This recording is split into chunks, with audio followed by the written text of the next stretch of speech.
Hay diferentes situaciones en las que nos gustaría tener más control sobre lo que hace el cerebro. Poder decidir qué vas a asimilar exactamente, qué vas a aprender y qué vas a conseguir al hacerlo. Y otras situaciones en las que simplemente nos gustaría poder experimentar más. Imagina, por ejemplo, que te gustaría ser capaz de percibir cosas que ahora no puedes percibir. O que quieres tener visión ultravioleta, o escuchar ultrasonidos. O que quieres ser capaz de recordar más cosas de las que normalmente recuerdas. Para mí, la parte más emocionante del futuro es la posibilidad de llegar a conseguir una inteligencia humanística, esa idea de la que habló el ya fallecido Marvin Minsky. Se trata de poder crear un ambiente en el cual tengamos una relación simbiótica con la inteligencia artificial y veamos difuminarse los límites de nuestros mundos físicos, digitales y biológicos para que dejen de ser entes separados y se conviertan en partes integradas de un único organismo humano.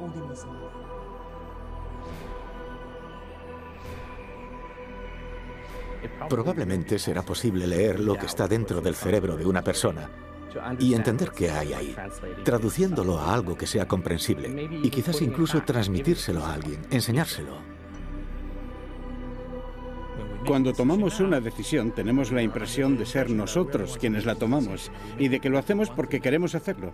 Pero si nuestros cerebros están conectados a la red, a la nube de un ordenador, y los algoritmos que se utilizan son para tomar decisiones, entonces, ¿quién decide?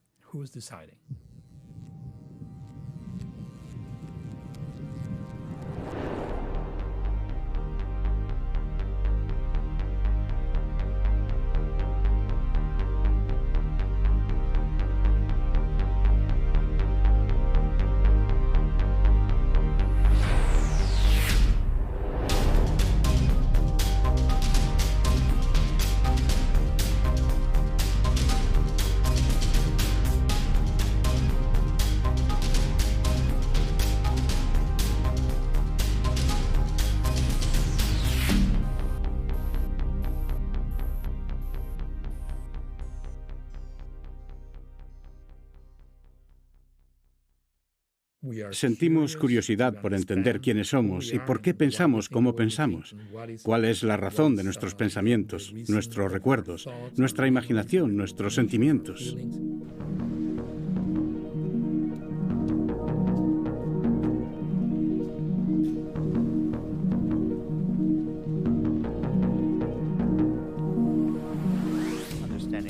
Entender este órgano tan increíblemente complejo que da lugar a todo lo que nos hace humanos, lo que vemos, sentimos, oímos, nuestro sentido de identidad.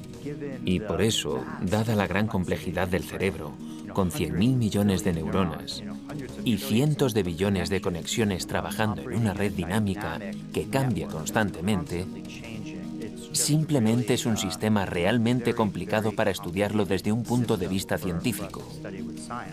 Es un gran reto, pero disfrutaría llevándolo a cabo. El cerebro humano contiene unos 3 millones de kilómetros de fibras interconectadas. Sería suficiente como para rodear la Luna un par de veces, y eso en un solo cerebro. El lugar del universo probablemente más complejo y misterioso.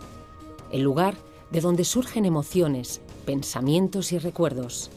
Es el lugar del universo que intenta incansablemente comprenderse a sí mismo. Un enigma sin descifrar. Ni sabemos ni podemos construir hoy en día nada que esté tan conectado como lo que podemos ver en el cerebro humano.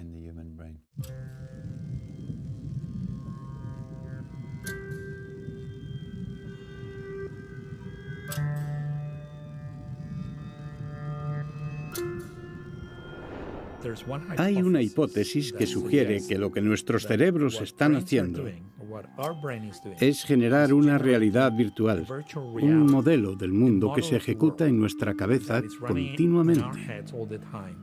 Esto está relacionado con las ideas planteadas en la filosofía durante algunos siglos, en particular con la sugerencia de Immanuel Kant, el filósofo alemán, de que la razón por la que el mundo en nuestras mentes, nuestras visiones del mundo concuerdan, No es porque nuestras mentes reflejen el mundo, sino por lo contrario. El mundo es creado por nuestras mentes. En otras palabras, que lo que percibimos no está ahí fuera, está aquí dentro. Pesa menos de 1,5 kilos. Consume escasamente 20 o 30 vatios de potencia. Y sin embargo, es capaz de hacer cálculos más complejos que un superordenador. Hay entre cientos y miles de billones de sinapsis, aproximadamente del tamaño de bacterias. Básicamente son máquinas químicas. Reciben un impulso eléctrico y liberan sustancias químicas. Estas interactúan con receptores y hacen que se active una maquinaria muy compleja. Esto provoca un cambio en el comportamiento de las neuronas. Hace que los genes se expresen y aparezcan nuevas proteínas. La cascada de procesos bioquímicos y biofísicos es enormemente compleja.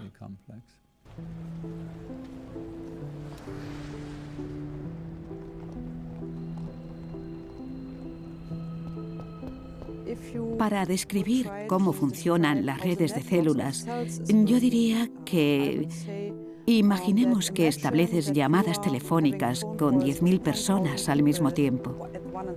Y eso mismo lo hace todo el mundo. Todas las personas del planeta, de la Tierra. Unos 7.000 millones de personas. Cuando intentas describir toda la comunicación que se produce entre esos 7.000 millones de personas, e imaginas que esa es solo quizás una 10ª parte de la capacidad total, y todo eso ocurre dentro de tu cráneo, que se reduce a 1,5 kilos. Eso sí es complejidad, en mi opinión.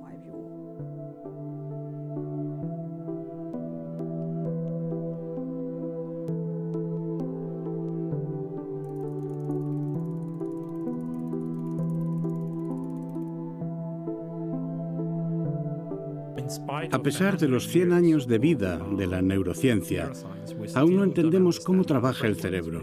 No tenemos una teoría general sobre el funcionamiento del cerebro.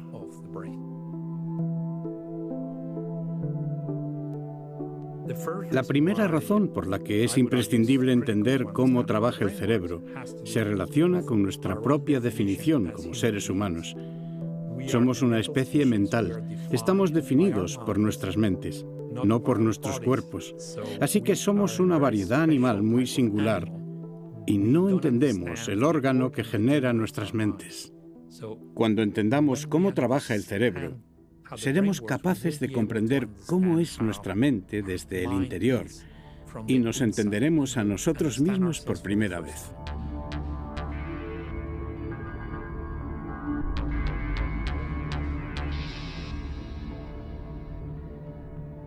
La segunda razón tiene que ver con lo clínico, con los pacientes. El ser humano debería entender cómo funciona el cerebro porque necesitamos ayudar a los pacientes con enfermedades mentales y neurológicas y tenemos que saber cómo funciona el sistema para poder arreglarlo.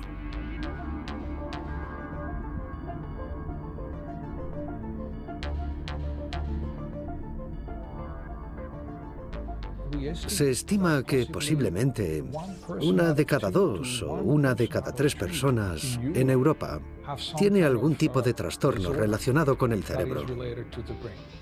En total, son casi más de 200 millones de personas las que padecen algún tipo de afección. Esto se asocia a un enorme coste para la sociedad. Es el coste de todas las enfermedades que afectan al cerebro, mayor que el que suponen todos los tipos de cáncer, más todas las enfermedades cardiovasculares, más la diabetes. Y la tercera razón tiene que ver con la tecnología y la economía. Es muy probable que los cerebros, no solo los humanos, sino también los de animales, hayan descubierto a través de cientos de miles de años de evolución formas de computar que podrían ser mucho más eficientes y potentes que las que realizamos actualmente con nuestros ordenadores digitales. Si este fuera el caso, y si fuésemos capaces de descifrar este código neuronal y comprender cómo computa el cerebro y cuáles son los algoritmos presentes en nuestros sistemas nerviosos, probablemente revolucionaríamos la ciencia de los ordenadores y yo diría que la economía al mismo tiempo.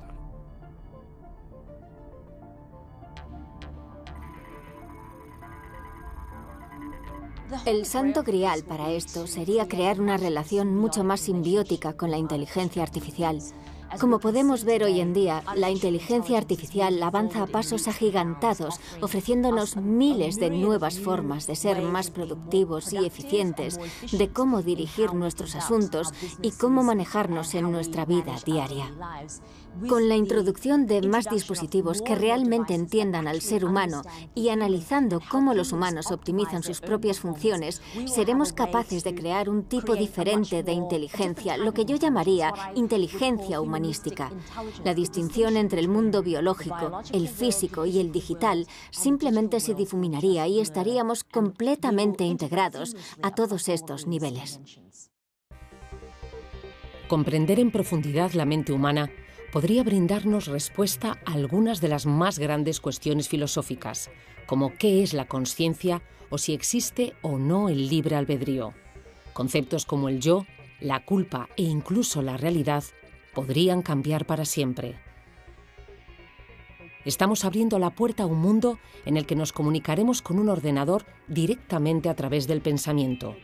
Un mundo en el que podremos compartir nuestros pensamientos y nuestras emociones en la red.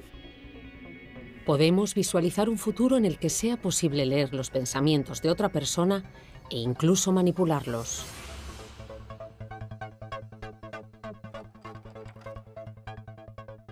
Estamos creando tecnología para leer la actividad de todas las neuronas del cerebro y para modificar esa actividad, para controlar y manipular la actividad de las neuronas cerebrales.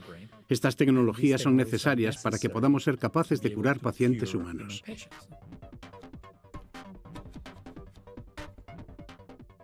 Pero la propia tecnología, la tecnología es neutra, puede ser usada para el bien o para el mal. Las mismas tecnologías utilizadas para leer y modificar la actividad del cerebro pueden ser usadas para descifrar lo que la gente está pensando o para influir en la actividad de su mente. La pregunta ¿es esto ciencia ficción? Bueno, realmente no.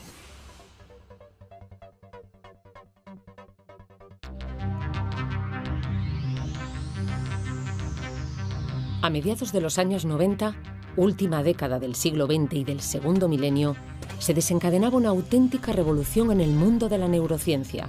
Surgían las técnicas de neuroimagen. Las técnicas de neuroimagen son fundamentales para esta revolución. Cómo comprender y explorar nuestro cerebro, porque son procedimientos eficaces y no invasivos para penetrar en él. Una de las técnicas de imagen que tuvo un mayor impacto fue la imagen por resonancia magnética.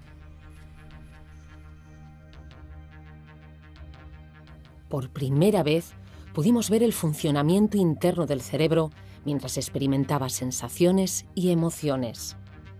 En concreto, la imagen por resonancia magnética funcional, capaz de detectar la presencia de oxígeno en la sangre en el cerebro, nos ha permitido descubrir algo inimaginable años atrás: cómo interactuaban las distintas áreas del cerebro mientras el paciente hablaba, veía una imagen, escuchaba un sonido o simplemente pensaba. Si le pides que se centre en una sola tarea, como escuchar un sonido, solo la región de esa tarea, el córtex auditivo, por ejemplo, tendrá una mayor acumulación de oxígeno y esa región destacará en el contraste cuando analices los datos. Escuchar un sonido en contraposición a no escuchar un sonido.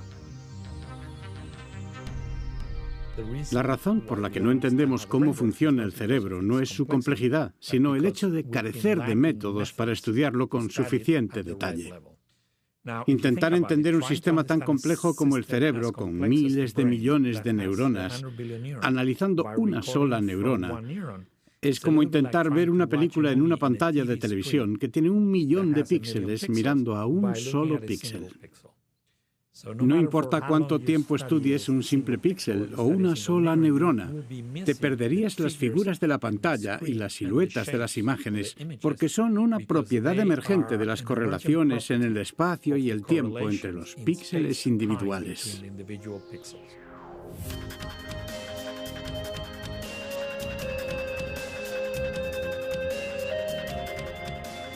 Creemos que la neurociencia debería embarcarse en este periodo de nuevas tecnologías en desarrollar métodos para que neurocientíficos y médicos puedan ver por primera vez en el futuro la actividad de circuitos neuronales completos y así poder descifrar el significado funcional de estos patrones.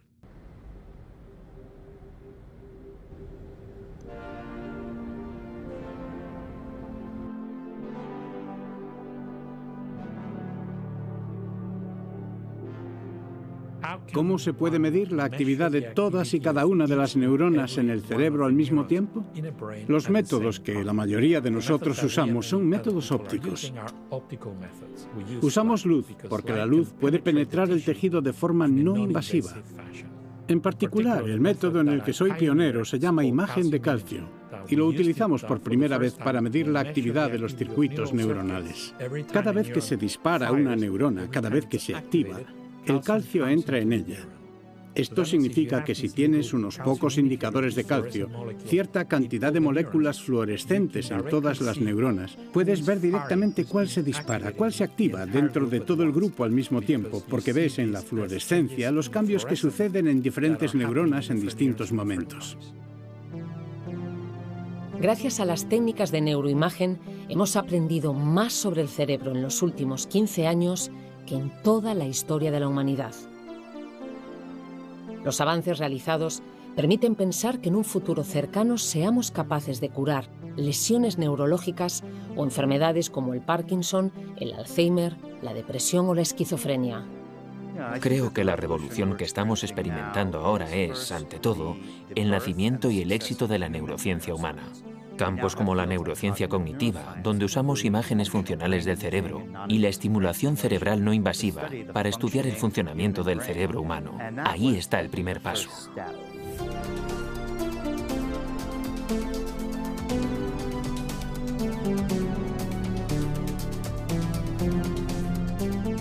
Desde mi perspectiva, he estado investigando en neurociencia durante 30 años, ahora se está produciendo una revolución.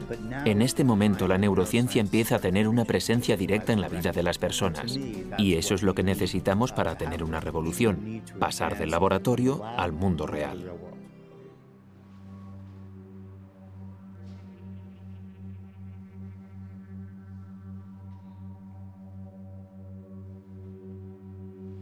Esta es una aplicación de software para poder controlar el robot esférico. Lo conecto al dispositivo de detección de electroencefalograma Emotive Insight. Ya está conectado. Lo que hay que hacer es entrenar con dos patrones de actividad. El primero es el estado basal. Así entendemos cuándo quieres activar el robot y cuándo no. Y luego el segundo patrón es para controlar cuándo quieres que el robot vuele.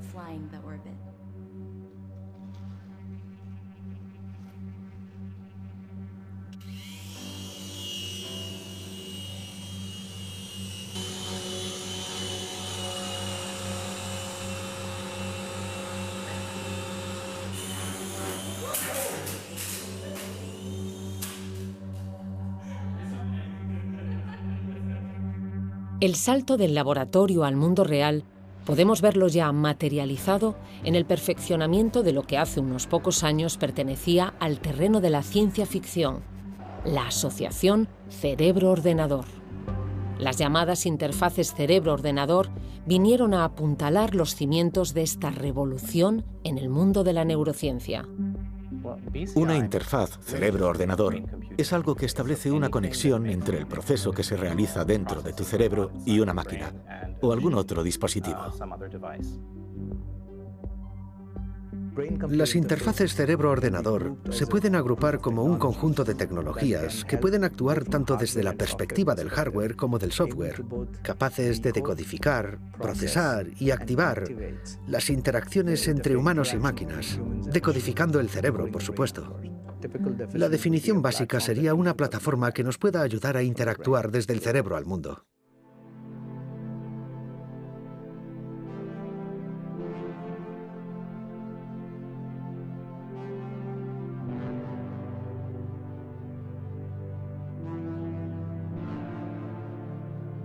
Las interfaces cerebro-ordenador están suponiendo un enorme avance en diversas aplicaciones terapéuticas.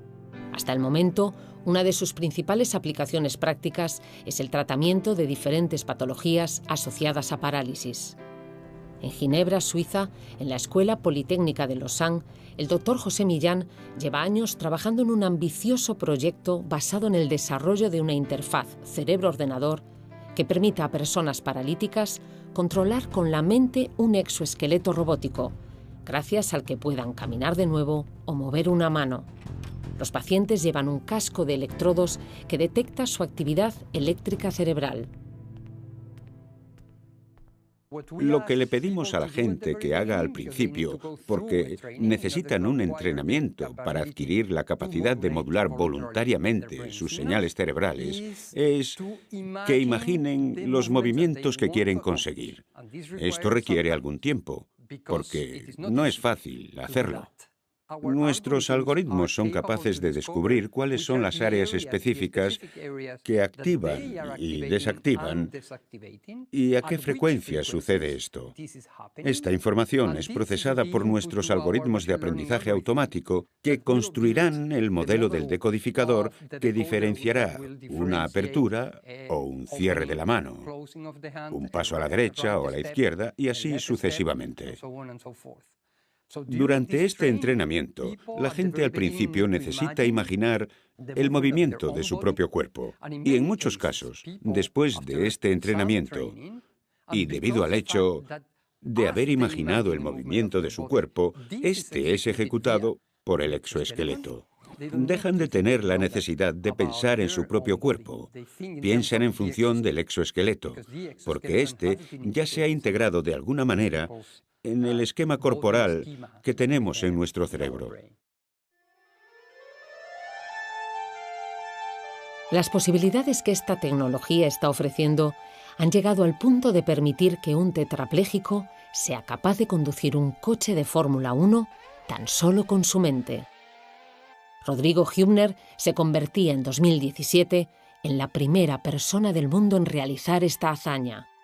La oportunidad de trabajar con Rodrigo fue increíble. Globo Televisión de Brasil creó un vehículo, un Fórmula 1, que se controlaba únicamente usando el poder de la mente. Así que utilizaron nuestros dispositivos de 14 canales Epoch Más para la cabeza, que medían las fluctuaciones eléctricas del cerebro de Rodrigo. Pasó algunos meses mapeando los patrones de actividad y entrenando los algoritmos para entender cómo asociaban pensamientos específicos. Conducir hacia adelante, girar hacia la derecha, la izquierda o parar. Entonces fue capaz de usar esas órdenes para conducir este coche usando solo su mente, sin volante ni pedales, él solo dentro del vehículo.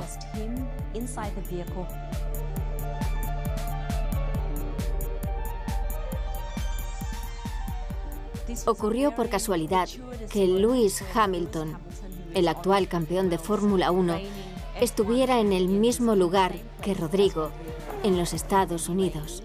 Rodrigo le propuso un reto muy emocionante a Lewis.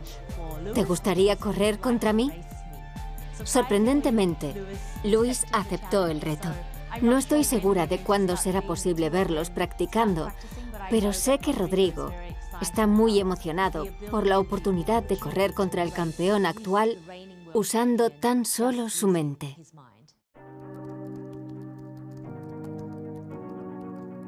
Actualmente se están desarrollando una amplia variedad de proyectos en todo el mundo basados en las interfaces cerebro-ordenador. En Boston, la compañía Neuroelectrics ha desarrollado una tecnología basada en el uso de videojuegos controlados por la mente para aprender a regular la actividad cerebral. Hoy vamos a medir tus ondas cerebrales con este aparato. Básicamente usa electrodos secos para medir tus ondas cerebrales. Y hoy vamos a medir específicamente tus ondas cerebrales alfa. Serás capaz de controlar el movimiento de un objeto en esta pantalla hacia arriba y hacia abajo. Voy a colocarte el gorro.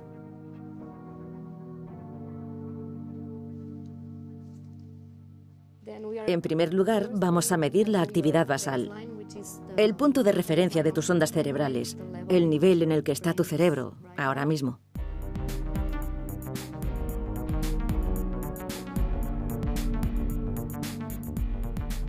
Hemos desarrollado nuestra interfaz cerebro-ordenador recogiendo señales cerebrales, alfa, beta o gamma, que son diferentes frecuencias. Y así captamos la actividad de tu cerebro o el espectro de potencia y lo relacionamos con una imagen en la pantalla. En este caso, un pequeño avatar que sube y baja, dependiendo de si las ondas cerebrales suben o bajan. Este submarino sube y baja de acuerdo con tus ondas cerebrales y tú lo controlas. Céntrate en él y mantente relajado para tratar de controlarlo moviéndolo hacia arriba y hacia abajo.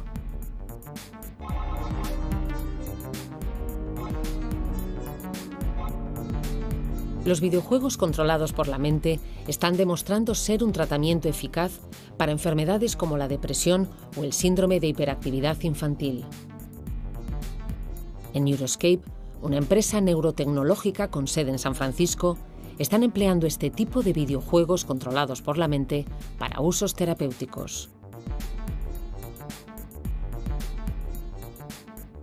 Toda nuestra investigación se centra en el uso de los videojuegos de circuito cerrado, que hemos creado basándonos únicamente en el rendimiento del juego, no en la interfaz cognitiva cerebro-ordenador, que aún está en fase de investigación.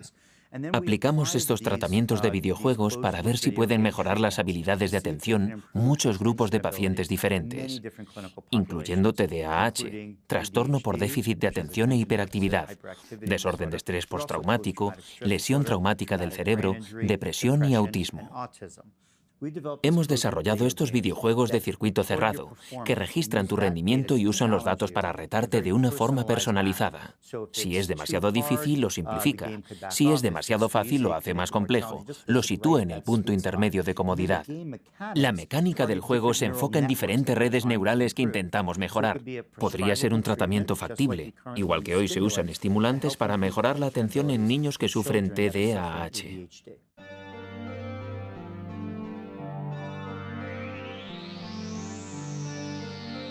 En los últimos años ha habido una progresiva eclosión de startups neurotecnológicas que están revolucionando la manera de intervenir en nuestros procesos mentales. A día de hoy, la mayoría están focalizadas en ayudar a pacientes con distintos tipos de lesiones o disfunciones neurológicas. Sin embargo, en un futuro no muy lejano, estas empresas acabarán trasladando todos estos avances a nuestras vidas cotidianas, modificando radicalmente nuestra manera de relacionarnos, de interactuar e incluso de entender el mundo.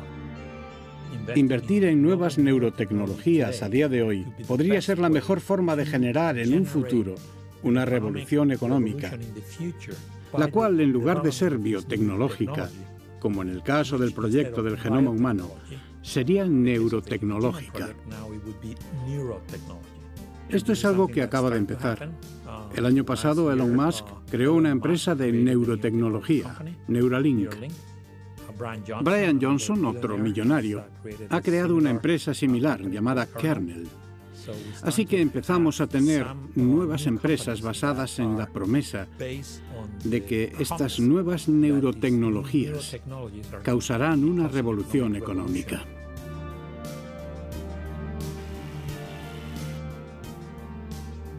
Emotiv es una empresa de neuroinformática. Básicamente, tenemos una plataforma que nos permite interactuar directamente con el cerebro. Hoy en día, usamos métodos no invasivos.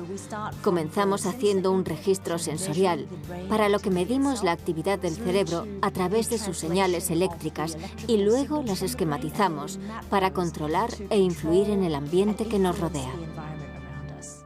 Este es tu cerebro, Kim. Llevas un electroencefalograma de 14 canales que está recogiendo las fluctuaciones eléctricas de las neuronas que se activan dentro de tu cerebro. El cerebro está formado por miles de millones de neuronas y cuando interactúan, la reacción química que provocan emite un impulso que podemos recoger. Puedes ver que se activan diferentes partes de tu cerebro, dependiendo de lo que estés pensando o si estás prestando atención a lo que yo digo. Lo que estamos haciendo aquí es trasladar esas fluctuaciones eléctricas a un modelo 3D de lo que está haciendo tu cerebro. Y cada uno de los colores representa una banda de frecuencia diferente que indica cómo de rápido viaja la información de una parte del cerebro a otra.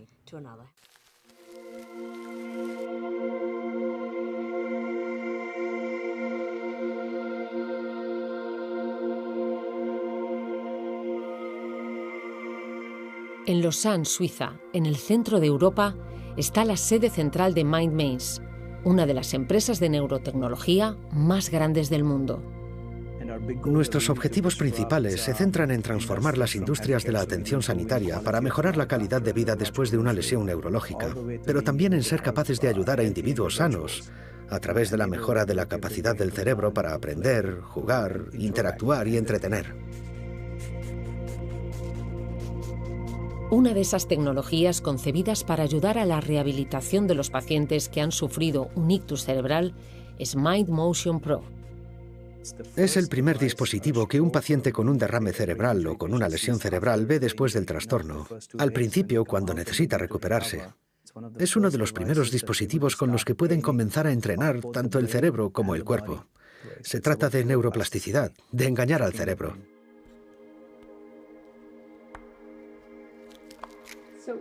Vamos a ponerte sensores para que la cámara pueda ver tus brazos mientras realizamos alguna actividad.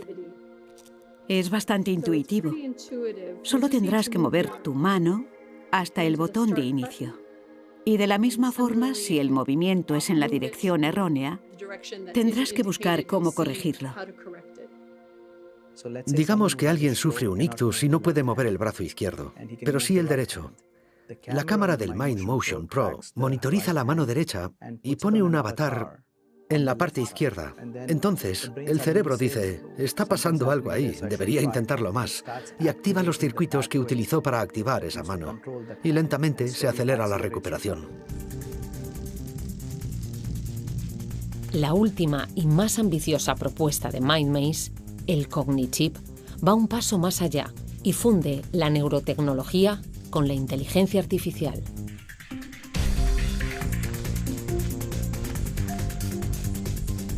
Algunos emprendedores como Brian Johnson, fundador de Kernel, se han propuesto mejorar nuestras habilidades cognitivas para desarrollar una superinteligencia que nos permita colaborar con la inteligencia artificial.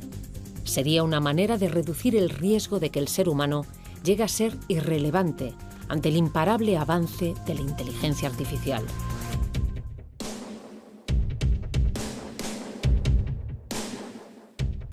Es la siguiente frontera, neurociencia y neurotecnología. La tecnología cerebral es la siguiente frontera. Estamos en la frontera donde podemos hacer cosas impactantes con el cerebro, así que sí, es ahora cuando la neurotecnología va a despegar. Cuenta atrás para la ignición. 6, 5, 4, 3, 2, 1, 0. Todos los motores en funcionamiento. Uno de los más importantes hitos científicos y tecnológicos de la historia fue la llegada del hombre a la Luna. La era Kennedy fue uno de los momentos de mayor esplendor científico mundial. Como consecuencia se generó una importante economía alrededor de ello, permitiendo alcanzar en muy poco tiempo un desarrollo tecnológico sin precedentes.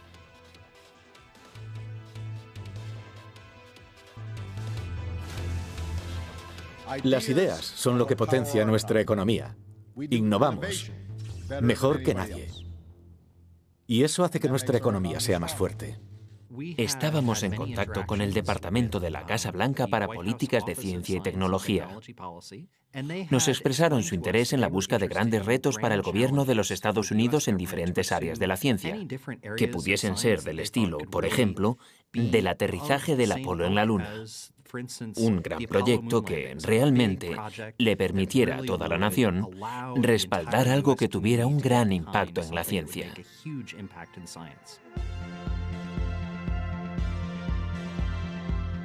Ese gran proyecto lo encontraron en el Brain Initiative, un macroproyecto de investigación que Obama lanzó en 2013 con el objetivo de desentrañar los misterios del cerebro. Es un momento muy emocionante. Hay muchos grupos por todo el mundo desarrollando nuevos métodos y esto da un impulso a la neurociencia y a la percepción de que es algo que se puede conseguir, que es factible, que realmente podemos llegar a ser capaces de registrar la actividad de cada neurona en el cerebro y de descifrarla. Esto podría revolucionar el mundo de la neurociencia, como el proyecto del genoma humano hizo en el mundo de la genética. Muy poco después del lanzamiento del Brain Initiative, la Unión Europea anunciaba su propio megaproyecto, el Human Brain Project. Resulta que se han creado iniciativas similares en diferentes países. Así hay un Brain Initiative en Japón, en Canadá, en China, en Australia, en Corea del Sur y en Israel.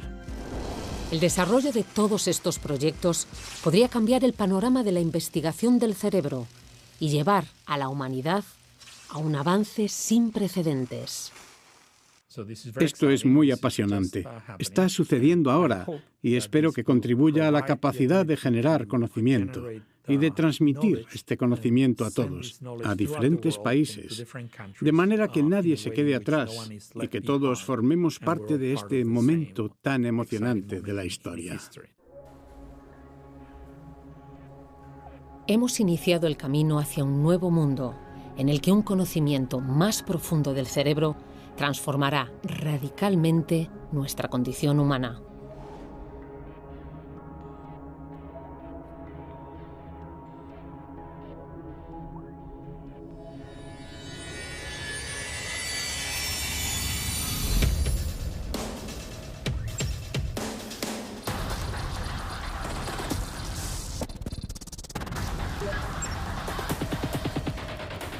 La comunicación cerebro-ordenador será cada vez más eficaz y precisa, abriéndonos un abanico inmenso de oportunidades en el que el ser humano se nutra de todas las posibilidades que ofrece la inteligencia artificial.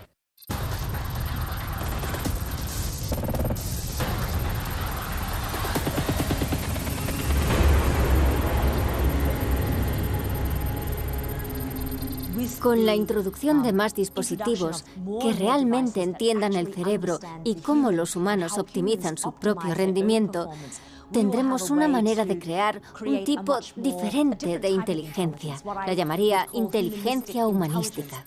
La idea es que podamos crear miles de dispositivos y sensores a nuestro alrededor que interactúen con la inteligencia artificial, de forma que ésta haga que los humanos sean más simbióticos con su entorno.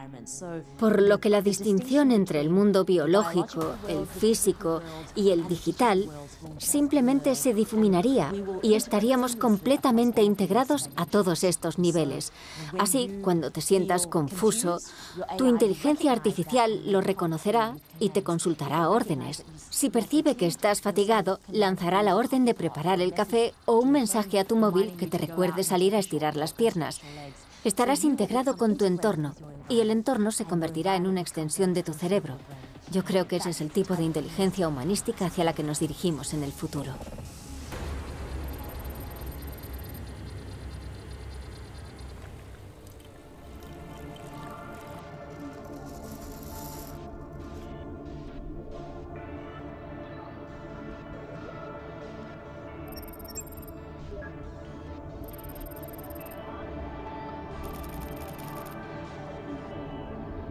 Las capacidades cognitivas del ser humano aumentarán.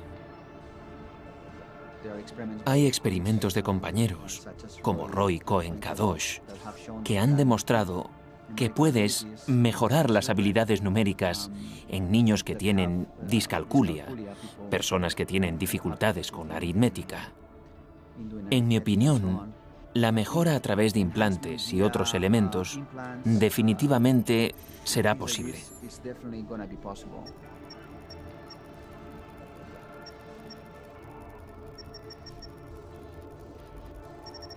Las tecnologías nos permitirán a los humanos aumentar nuestras capacidades mentales, igual que simplemente con un iPhone tenemos acceso a una enorme cantidad de información. Si eso viniera directamente canalizado a nuestros cerebros, estos podrían operar a nivel cognitivo por encima de lo que operamos normalmente. Seríamos humanos con capacidades aumentadas. Pero esto que podría mejorar aún más la sociedad, también podría acentuar la diferencia entre distintos grupos sociales en diferentes países.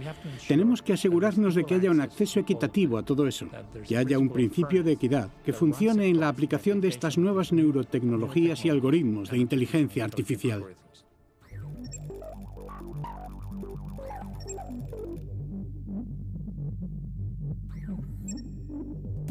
resulta más interesante cuando pensamos en las neuroprótesis de las partes cognitivas del cerebro. Tomemos, por ejemplo, esta prótesis de hipocampo. Los primeros pacientes que usen estos dispositivos serán las primeras personas en tener algún tipo de memoria sobrehumana. La primera facultad de esta memoria sobrehumana consistirá en que puedan elegir cuándo recuerdan algo y cuándo no.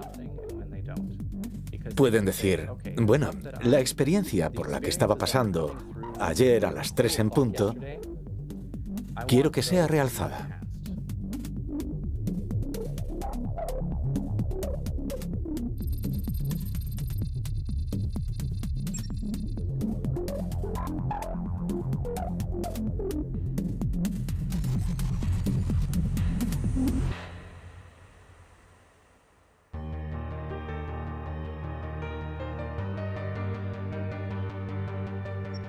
La comunicación cerebro-ordenador dará paso a las interfaces cerebro-ordenador-cerebro. Coges lo que esta persona ha aprendido, lo ejecutas a través del decodificador y lo pasas al cerebro de otra persona.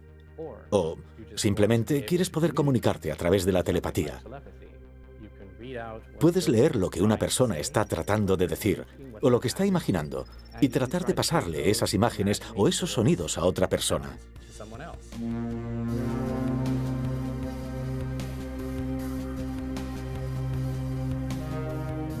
O podrías intentar detectar lo que siente una persona y de alguna manera decodificarlo y luego pasárselo a otra persona. Se puede imaginar esto como una vía de comunicación que no solo funcionaría con palabras, sino que utilizaría imágenes, sentimientos o cualquier cosa que compartamos a través de los sentidos, porque todos somos humanos, todos tenemos sentimientos de felicidad, de tristeza y de dolor, y tenemos olfato y vista. Entonces se podrán transferir olores, imágenes, sonidos y con el tiempo se podrán transmitir incluso conocimiento y recuerdos.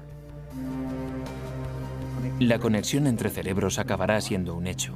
Sin duda habrá obstáculos y requerirá avances tecnológicos muy importantes. Creo que en el futuro, definitivamente, tendremos tecnologías telepáticas sintéticas muy potentes.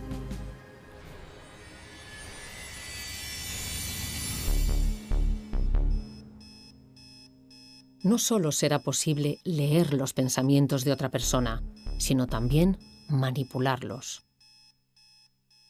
Pensemos un poco más sobre el impacto y las repercusiones que tendrá este nuevo conocimiento para la sociedad, para la humanidad. Usando ratones, no podemos leer la actividad de cada neurona de su cerebro, pero si miras el córtex visual, puedes leer la actividad de unos pocos miles de neuronas. Y podemos descifrar algunos de los patrones de actividad relacionados con lo que el animal está viendo, con lo que está mirando. Y luego podemos usar métodos ópticos con optogenética y cambiar selectivamente los patrones de actividad. Engañar al animal para que piense que está viendo una cosa u otra. Es como tocar el piano con los circuitos neuronales del córtex visual del cerebro. Esto es algo que hoy en día ya se puede hacer.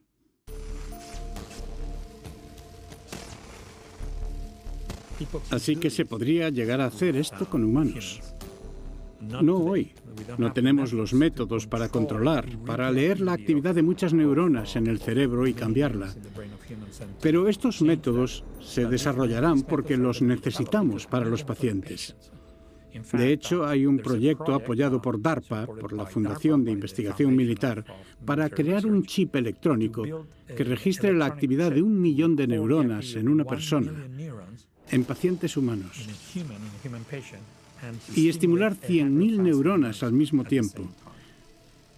Y esto no es ciencia ficción, es algo que se está creando mientras hablamos. De hecho, estamos ayudando a crearlo, porque es algo que se necesita para los enfermos y podría estar en los hospitales dentro de 4 años.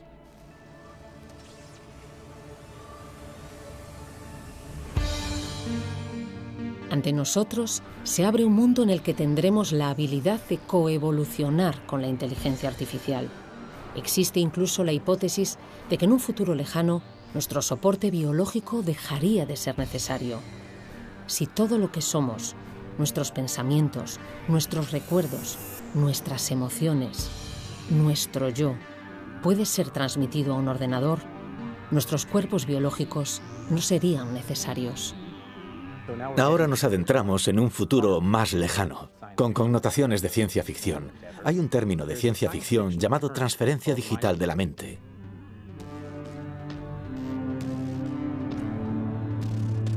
Significa que la mente, o quiénes somos, ya no depende de un cerebro biológico como tal.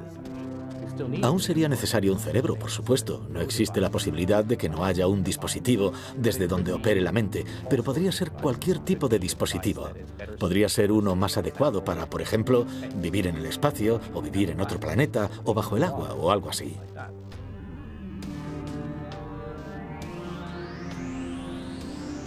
En un futuro lejano, cuando la tecnología de la emulación cerebral completa, que es en realidad un concepto más científico y de lo que realmente trata es de emular lo que está sucediendo en los circuitos, una vez lo consigues es cuando puedes comenzar a pensar en las consecuencias personales y sociales de hacerlo, que es realmente lo que significa transferir la mente. Un término muy filosófico, en cierto sentido. ¿Qué sucede si puedes llevarte mi mente y trasladarme a otro lugar? En ese caso, muchas cosas serían potencialmente posibles. Podrías hacer copias de seguridad de tu mente, de modo que si algo sucede, podrías restaurarla y no sería tan terrible.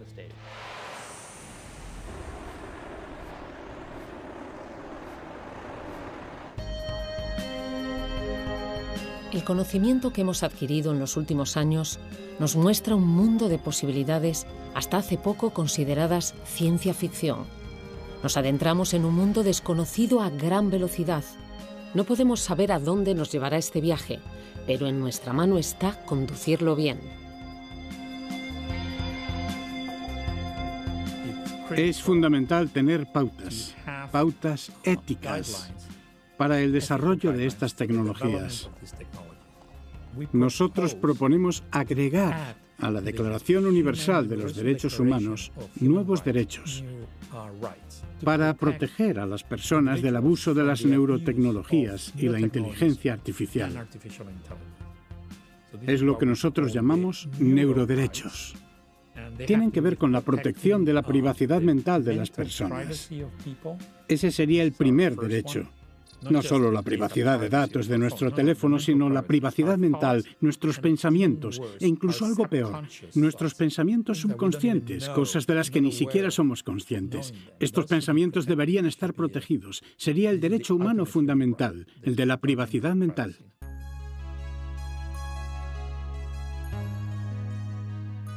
También deberíamos estar protegidos cuando nos conectemos a los ordenadores a través de las interfaces cerebro-ordenador. Mira el efecto que conectarnos a la red a través de nuestros iPhones ha tenido en nuestra cultura.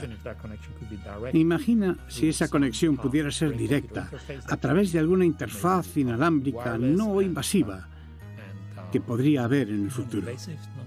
Eso afectará a nuestro sentido de identidad, de quiénes somos. Necesitamos proteger el sentido de identidad, el yo. Esto es algo de lo que nadie tuvo que preocuparse en el pasado. Nadie había tenido ese problema antes.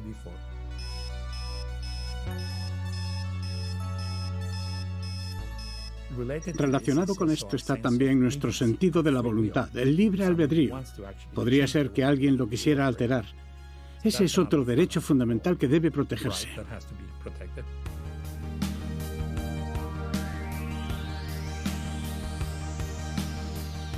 Estos son los neuroderechos y ahora tenemos que convencer a los líderes del mundo, a los líderes de la sociedad, de la gran importancia de este tema.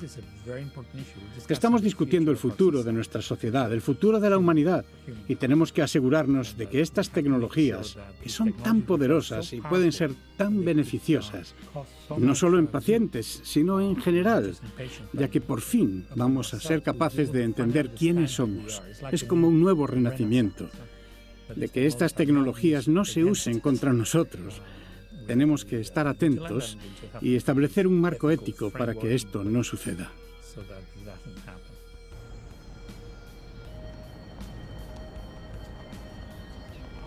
Esta comprensión nos dará las herramientas para desarrollarnos en múltiples direcciones y para explorar todas ellas y también para ser versátiles y adaptables.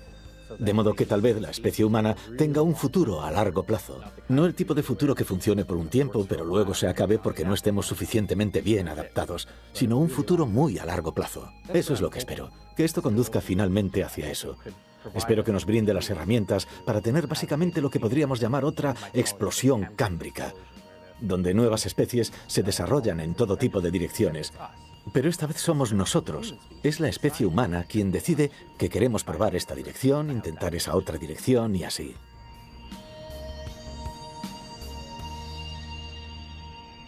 La ciencia puede cambiar el mundo, puede cambiar la sociedad, puede cambiar el curso de la historia y puede hacerlo para bien o para mal. Depende de nosotros asegurarnos de que vaya en la dirección correcta. Hemos entrado en una nueva era, la era de la neurociencia.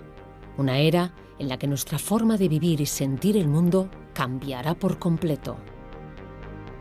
Bienvenidos al mundo del mañana.